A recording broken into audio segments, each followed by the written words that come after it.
Story number 3, The Flood. After a long time, many people were living in the world. They had become very wicked and violent. It became so bad that God decided to destroy the whole world with a huge flood. But Noah found favor with God. He was a righteous man living among wicked people. God told Noah about the flood he was planning to send. He told Noah to build a huge boat. God told Noah to make the boat about 140 meters long, 23 meters wide, and 13.5 meters high. Noah was to build it with wood and to make 3 levels, many rooms, a roof, and a window. The boat would keep Noah, his family, and every kind of land animal safe during the flood. Noah obeyed God. He and his 3 sons built the boat just the way God had told them. It took many years to build the boat because it was so big. Noah warned the people about the flood that was coming and told them to turn to God, but they did not believe him. God also commanded Noah and his family to gather enough food for themselves and the animals. When everything was ready, God told Noah it was time for him, his wife, his 3 sons, and their wives to get into the boat, 8 people in all.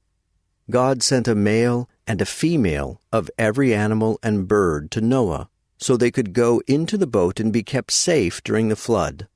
God sent 7 males and 7 females of every type of animal that could be used for sacrifices. When they were all in the boat, God himself closed the door. Then it began to rain, and rain, and rain. It rained for 40 days and 40 nights without stopping. Water also came gushing up out of the earth.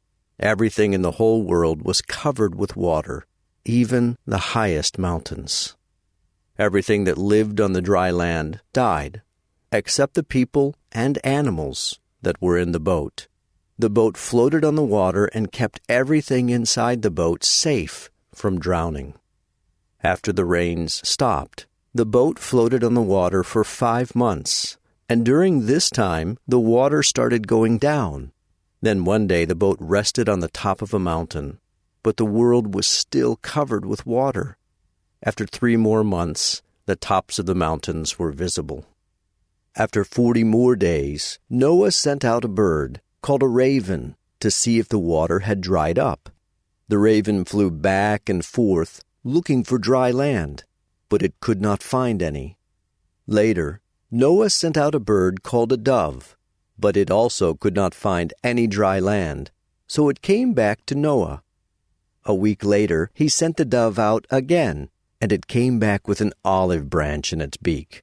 The water was going down, and the plants were growing again. Noah waited another week and sent out the dove a 3rd time.